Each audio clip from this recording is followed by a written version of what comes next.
students, continuing my session, I just want to have some practicals now of precedent transaction analysis and relative valuation model. So first of all, I just want to make you revise the difference between precedent transaction analysis and relative valuation. In precedent transaction analysis, we are trying to estimate the company value by comparing the historical information of different companies. Okay, but in relative valuation, we have compared our value with our industry peers, keeping in mind the current values. Okay, so today I will be taking up different practical sessions of FCFF and only relative valuation model. So firstly, I am taking the valuation modeling of FCFF. Now, there are different years given to you, in which first you are witnessing Y0, then Y1 until 5. The revenue is given to you in Y0, which is 4,000. And the rest of the year's revenue we have to calculate, where it is given to you growth in revenue in every year is 10%. So how would you compute that? I have already told you the formula, that the current revenue multiply by 1 plus growth rate. ये formula होता है, तो इसके अंदर आप वही लगाएंगे, that is equal to C4, which is your 4,000 into 1 plus bracket में 10%. जैसे ही आप ये करेंगे, आपके पास वैल्यू आ जाएगी 4400 and then you will drag this, you will get till 6442. Okay, then coming to EBIT, which is earnings before interest and taxes. Now it is given to you 500. The growth in EBIT is 10%. So of course in this you will follow the same formula, that is क्या होगा आपका, now you will take this 500 which is C7 into 1 plus D8. D8 is 10%. Okay, so when you will press enter, you will get 550, and when you will drag this, you will get all the values. Is this clear? Then tax rate is the same for each year, that is 40%. Then EBIT into 1 minus tax rate हम करते हैं, तो आप formula करेंगे इसके अंदर, क्या होगा आपके हिसाब से, that is C7 जो था आपका this, उसमें आप 1 minus tax rate, that is आप 40% कर देंगे, ये आ जाएगा 300, and similarly you will drag for the rest answers. Then coming to working capital. Now you are doing investment in some working capital, which is given to you now the percentage of revenue. Revenue is given to you 4,000. तो 30% अगर आप 4,000 का करेंगे तो क्या आएगा 1,200. तो आप करेंगे C12 into C4. Okay, 1,200 and then you will drag it. Now this is very important, change in working capital. The first year में so there will be no change. Change कैसे दिखाएंगे आप, 1320 minus 1200, which is coming out to be 120. Then 1452 minus 1320. तो cell क्या रहेगा आपका E11 minus D11.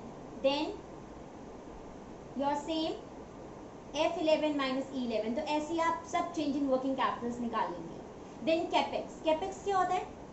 When you are doing investment in long-term assets, you are making a capital expenditure.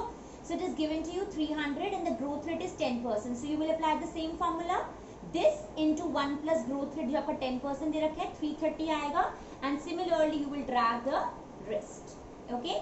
Then coming to depreciation. Depreciation is given to you 200. Similarly you will apply the formula again and you will get the depreciation keeping in mind the growth rate of 10%. So now FCFF, which is very important now. FCFF का मैंने आपको formula करवाया था last session में, EBIT into 1 minus T. EBIT वाला formula लगेगा.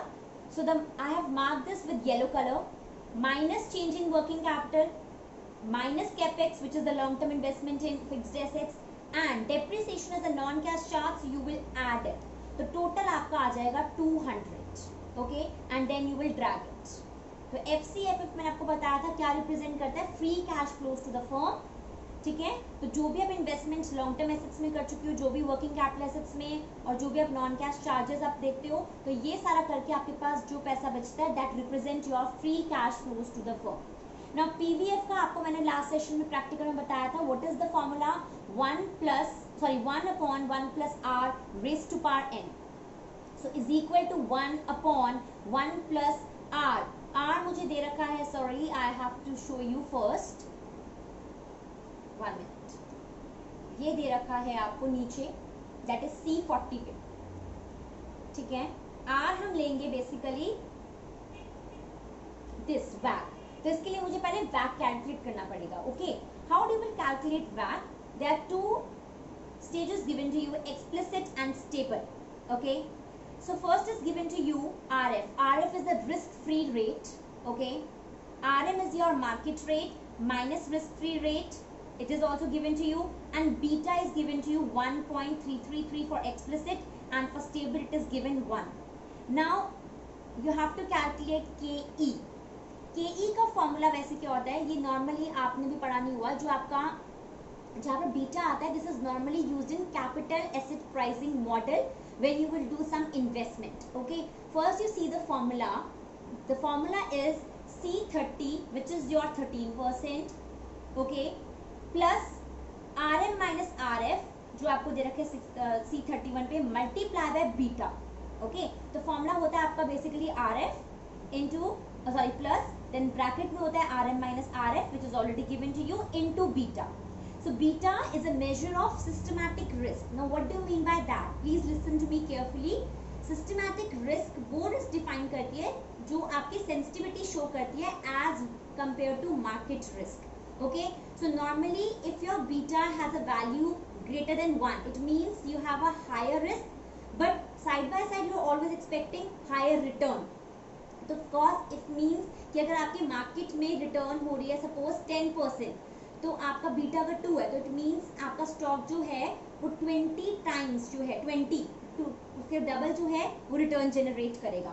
सो of course अगर beta आपका ग्रेटर देन 1 होता है, so it is beneficial, and of course it is showing more volatility as compare to market returns, but of course it is also will be producing a very high rate of return which is the need of a company.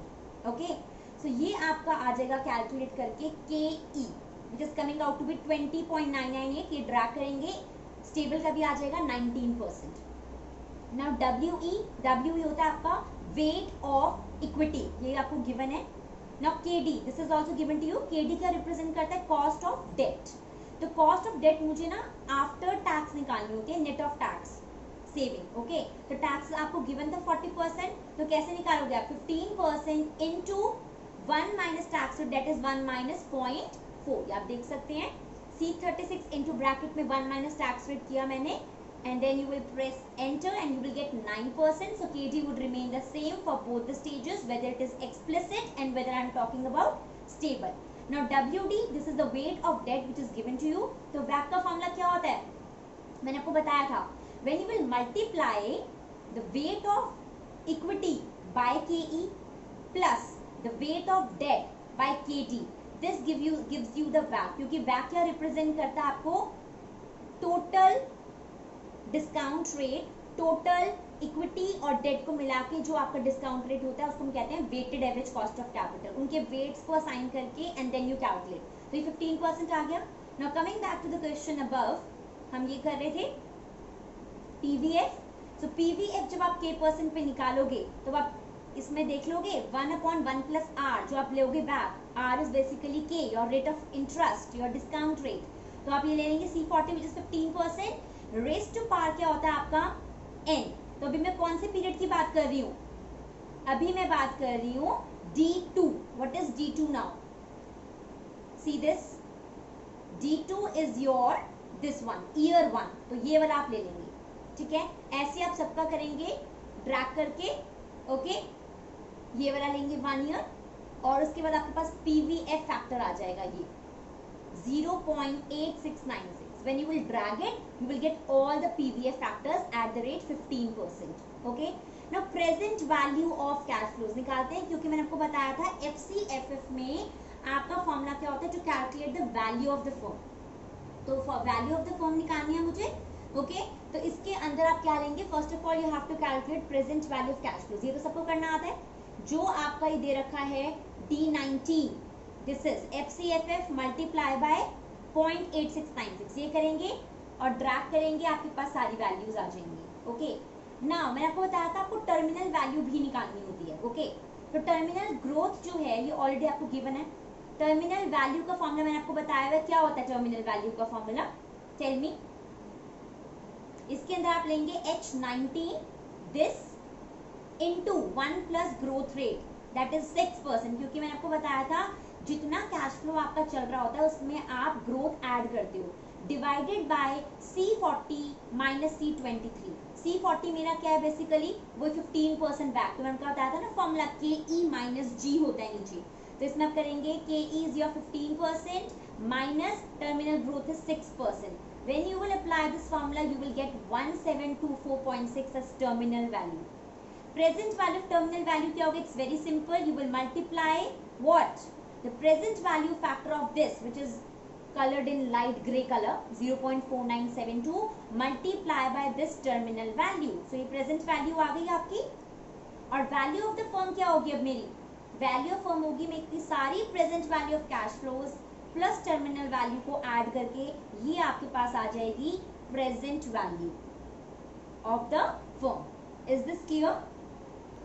Okay, so now I am taking up the valuation modelling in relative concept or relative technique in which we are comparing the current value of a company which are trying to estimate with other competitors.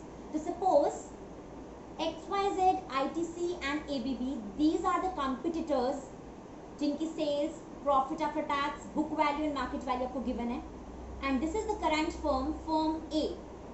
इसकी भी sales given है, PAT given है, book value given है, market value is missing. मतलब मुझे इसकी estimate क्या करनी है? Value इस कंपनी की, तो मैं किसके बेसिस पे करूंगी? रिलेटिव वैल्यूएशन बताया था कि आप प्रेजेंट परफॉर्मेंस से ही कंपैरिजन करते हो, प्रेजेंट कंपटीटर्स। पास्ट ट्रांजैक्शंस आप देखते थे प्रेसिडेंट ट्रांजैक्शन में, okay. So weights of multiple, this is already given to you in the question, okay.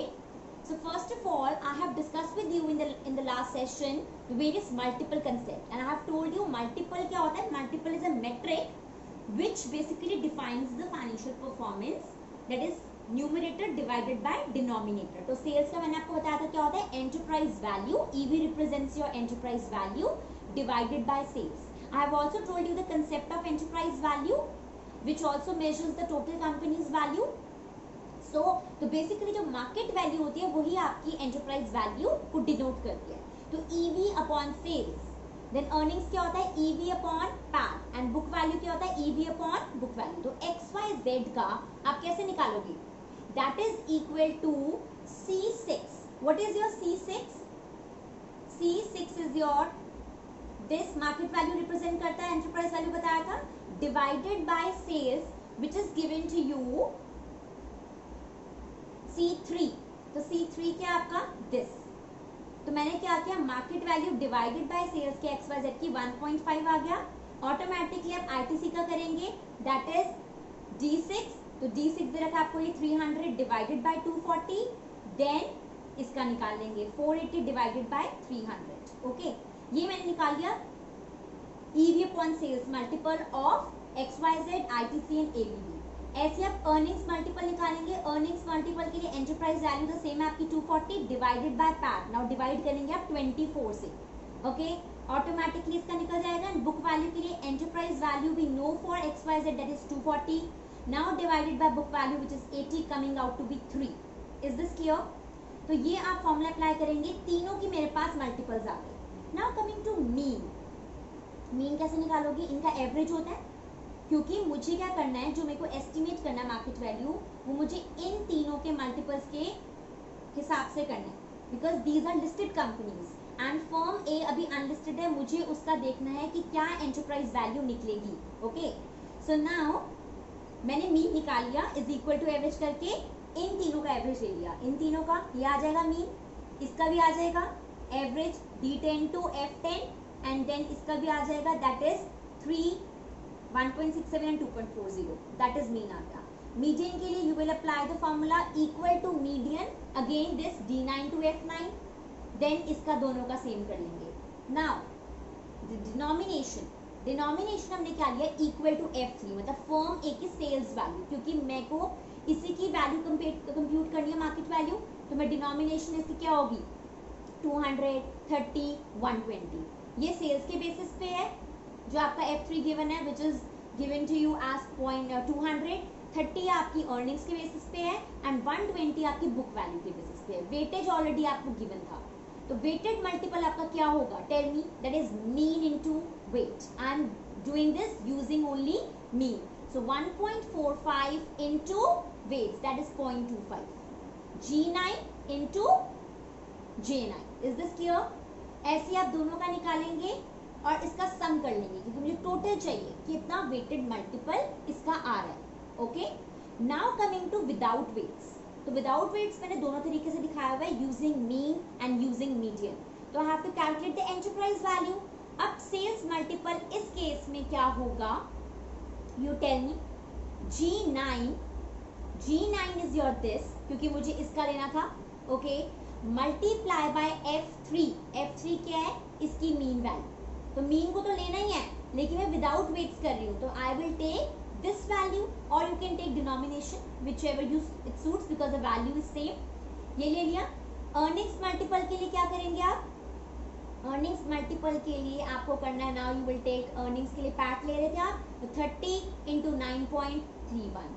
As it is book value के लिए क्या करेंगे, this book value multiply by mean of book value. ये आपका आ गया without weights using mean. As आप median का करेंगे, मीडियन में ये तो लेना ही है, इसको बस मल्टीप्लाई कर देंगे मीडियन के साथ. Then again 30 into 9.6 and 120 into 2.4.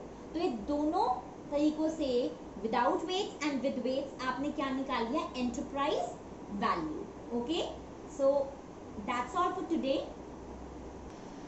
So at the end, I just want to conclude that do practice, do follow the way in which I represent the practical things. In case of any doubt, please post, comment. I'm ready to raise your doubts and to solve your queries. And if you please like my video, do like and subscribe. In my next session, I will be taking up the final DCF template for you all. So please do watch, like and subscribe my video. Thank you so much. Take care.